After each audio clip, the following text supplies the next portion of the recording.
साल है 2017-18-19 का। इस टाइम मैं हॉस्टल में होता था और 2017 में मेरी एज 14 साल थी। हॉस्टल में जब भी मुझे मेरे सीनियर्स कहते थे कि भाई पानी भर ला, उस कमरे से ड्रायर ले आ, ये काम कर दे, वो काम कर दे, तो मैं बिना ना बोले कर देता था क्योंकि मुझे ना नहीं बोलना आता था। इवन मैं जब बार्बर अंकल के पास भी जाता था अपने हेयर कटिंग के लिए और उनसे कहता था कि अंकल इस तरह से बाल काटने हैं, पर कुछ टाइम के बाद जब अंकल कुछ और कर रहे होते थे तो उस वक्त मैं उन्हें रोक भी नहीं पाता था। अगर आप भी इस प्रॉब्लम से पीड़ित हो तो इस वीडियो में मैं आपको एक सोल्यूशन देने वाला हूँ कि किस तरह से आप अपनी नो बोलने की कैपेसिटी को बहुत ज़्यादा इंक्रीज कर सकते हो। और वीडियो के लास्ट में मैं आपको एक क्विक फिक्स भी बताऊंगा। ह्यूमन एवोल्यूशन की साइकोलॉजी ये कहती है कि नो ना बोल पाने का फियर ह्यूमन एवोल्यूशन में स्टार्टिंग से ही था। देखो, ह्यूमन ब्रेन लाखों साल पुराने इन्वायरमेंट में डेवलप हुआ है। तब सर्वाइवल का मतलब था कि ट्राइब्स में एक्सेप्ट हो जाना, और अगर किसी ने नो बोला तो उसे ग्रुप रिजेक्ट कर सकता है, और रिजेक्ट होने का मतलब था कि जंगल में उसकी मरने की प्रोबेबिलिटी बहुत ज्यादा बढ़ जाएगी। फिर इसीलिए हमारे ब्रेन ने ये सीख लिया कि यस बोलते रहो, अगर जिंदा रहना है तो नो बोलोगे तो डेंजर में पड़ जाओगे। आज के टाइम में हम जंगल में नहीं रहते, पर हमारे ब्रेन की प्रोग्रामिंग कहीं ना कहीं उसी तरह से कंडीशन हो रखी है। जब भी तुम किसी को नो बोलना शुरू करते हो तो तुम्हारा ब्रेन तुम्हें एक डेंजर सिग्नल शो करता है, और जब डेंजर शो होता है ना, तब हार्ट रेट दिमाग तक चली जाती है। शरीर में एंजाइटी तरह तरह की जगहों से बाहर निकलने की कोशिश करती है और तुम डर की वजह से हाँ बोल देते हो। रिमेंबर, जब आप किसी को हाँ बोलते हो ना तो उसका मतलब हाँ ही होता है, उसका मतलब ना नहीं होता। आपके मन में बहुत सा होता है कि मैं ऐसे ना बोल दूं, पर आप डर के मारे हाँ बोल देते हो और यस बोलने वाला बंदा बन जाता है यस मैन। यस बोलना कोई बुरी बात नहीं है, बस विन विन सिचुएशन होनी चाहिए।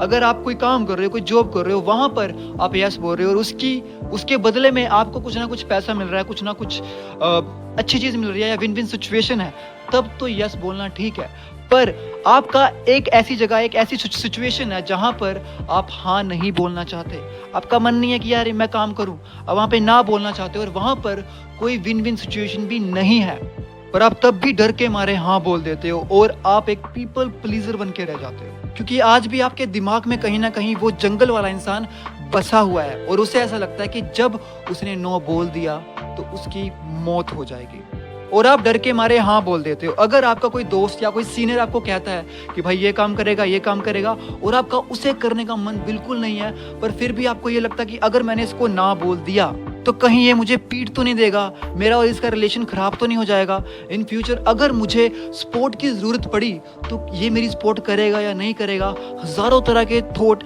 आपके दिमाग में आने शुरू हो जाते हैं और आप डर के मारे फिर से हाँ बोल देते हो। एक बात दिमाग में जरूर रखना कि जो रिलेशनशिप्स होते हैं ना, वो दो तरफा होते हैं। मतलब सिर्फ आपकी तरफ से नहीं है, उसकी तरफ से भी कुछ ना कुछ रिलेशनशिप है, और अगर आप उसकी हर एक बात मानते जा रहे हो ना तो आप उसके गुलाम बन जाओगे। देखो यार, 100 में से 100 बातें मानने की जरूरत नहीं है, ठीक है। अगर आप 40, 60, 50 बातें भी मान रहे हो ना उसकी, 50% की बातें कर रहा हूँ, ठीक है ब्रो, ठीक है। अगर वो भी आपकी बातें मान रहे हैं, ठीक है। तो यहाँ पे स्पोर्ट वाला गेम चलना जरूरी है, पर हर एक बात उसकी मानकर गुलाम बन जाना ये बेवकूफ़ी वाली बात है। अब अगर आपको किसी को कॉन्फिडेंटली नो बोलना है ना, तो उसके लिए आपको दो चीजें करनी होगी। पहली चीज है अवेयरनेस। अवेयरनेस कैसे आएगी? जब आपकी अवेयरनेस आपको आपके थॉट्स को लेके बहुत ज्यादा इंक्रीज हो जाती है ना, तब आप बहुत अच्छे से ऑब्जर्व कर पाते हो, और वो आती है मेडिटेशन और जर्नल करने से। तो ये बहुत ज्यादा सिंपल चीज है, पर इसे अगर आप करके देखोगे तो आपको सच में बहुत ज्यादा इसके रिजल्ट्स देखने को मिलेंगे। क्योंकि जितना ज़्यादा आप अपने आप को समझ जाते हो ना, अपने थॉट्स को समझ जाते हो ना, तो उस हिसाब से आप सिचुएशन में अच्छे से रिएक्ट करना समझ जाते हो। सेकंड चीज़ जो आप कर सकते हो वो है अपनी सोशल स्किल्स को इम्प्रूव करना। मानो या ना मानो मेरे दोस्त, आपको आज भी फ्रेंड्स नहीं बनाने आते, इसलिए आप नो नहीं बोल पाते। देखो क्या होता है ना कि आप एक ग्रुप में होते हो या कुछ ग्रुप्स में होते हो, है ना, उस ग्रुप्स में ही आप फंसे रहते हो और आपको लगता है कि अगर आपने इनको नो बोला, कुछ भी ऐसा करा, ये ग्रुप आपको रिजेक्ट कर देगा, और आपको क्योंकि आपकी सोशल स्किल्स इतनी अच्छी नहीं है और आप रिजेक्ट हो जाओगे, फिर आप अकेले पड़ जाओगे, ये हो जाएगा, वो हो जाएगा। सिर्फ इसी डर से आप हाँ हाँ बोलते रहते हो उन्हें। और ये सेम चीज़ ना एवोल्यूशन साइकोलॉजी वाली भी है, जहाँ पर एक इंडिविजुअल अगर ये सोचता है कि अगर मैंने इसको नो बोल दिया तो ये मुझे शरण नहीं देंगे, ये मुझे एक्सेप्ट नहीं करेंगे, चलो मैं हमेशा हमेशा के लिए इन्हें हाँ बोलता रहता हूँ, मैं हमेशा हमेशा के लिए इनके तलवे चाटता रहता हूँ, मैं कुत्ते की तरह इनके आगे झुक जाता हूँ, है ना, कि ये मुझे एक्सेप्ट कर ले।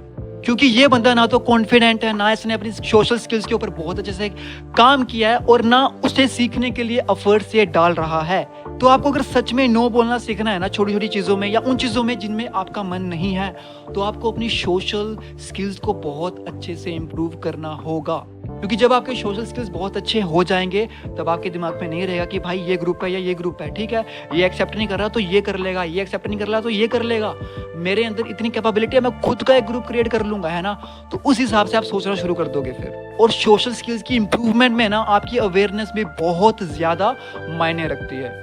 अब बात करते हैं क्विक फिक्स की। फॉर एग्जाम्पल बारिश हो रही है और बहुत अच्छा मौसम हो रहा है, बहुत ठंडा ठंडा सा मौसम हो रहा है, पर आपकी फटी जा रही है कि यार मैं अभी नहाऊं या ना नहाऊं, अब नहाऊं कब नहाऊं, है ना। तो आपको क्या करना है कि आपको धीरे धीरे धीरे अपना पैर बाहर करना है, फिर अपना हाथ बाहर करना है ना, फिर अपनी पूरी की पूरी बॉडी लेके आनी है कि आप एकदम से धीरे धीरे धीरे धीरे उस चीज में कन्फर्ट हो जाओ। सेम अगर आपको किसी को नो बोलना है ना तो आप धीरे धीरे धीरे उस चीज में कन्फर्ट हो जाओ। कैसे कि अगर आपको किसी ने कहा कि भाई चल अभी काम है, आप कह दो कि भाई मेरे अभी ना पेरेंट्स ने मुझे ये काम दे दिया, या मेरे पास अभी काम नहीं है, या मैं अभी रिश्तेदारी में जा रहा हूँ, मैं ये कर रहा हूँ, मैं वो कर रहा हूँ, है ना। जो बहाने होते हैं ना, ये बहाने दे दो, क्या ना कि उनके रिस्पॉन्स को डिले कर दो। तो धीरे धीरे वो कहेंगे यार ये बंदा तो सुनता ही नहीं है, छोड़ो इससे बोलते ही नहीं है, ये काम बोलते ही नहीं है इसे, है ना। मैं ये नहीं कह रहा कि वो आपको आपसे वो बोलना ही बंद कर देगा। अगर वो आपसे इस छोटी छोटी चीज़ों में आपसे बोलना बंद कर देगा ना तो वो आपका रियल फ्रेंड है ही नहीं, ठीक है। तो इस चीज़ को भी समझने की कोशिश करो। तो धीरे धीरे हम्बलनेस के साथ आप लोगों को उनके आंसर्स को या उनके क्वेश्चंस को इग्नोर कर दो, उनका रिस्पॉन्स डिले करके या अपना रिस्पॉन्स डिले करके इस तरह से पोलाइटली मना कर दो उन्हें। कहने का मतलब ये है कि यार बहाना मार दो, कुछ भी बहाना मार दो कि हाँ भाई ये है वो है, ये है वो है ना, कुछ भी। आज भाई बस धरती खत्म हो चुकी है, आज ये हो चुका है भाई, वो हो चुका है, मैं मंगल ग्रह पे हूँ भाई, आज मेरे पास टाइम नहीं है, कुछ भी बोल दो, है ना। थोड़ा लॉजिक बोलना, ऐसे नहीं कि कुछ भी लॉजिक लगा के बोलना थोड़ा सा, ठीक है। तो ये चीज़ आपकी बहुत ज़्यादा हेल्प करेगी। बाय द वे यही था वीडियो। अगर आप भी और अच्छी वीडियोस चाहते हो और आप क्या कर सकते हो उसके लिए आप कमेंट सेक्शन में अपने फीडबैक दे सकते हो। तो आने वाले वक्त में हम उसके ऊपर भी वीडियोस बना देंगे। आई होप कि ये वीडियो आपको अच्छी लगेगी।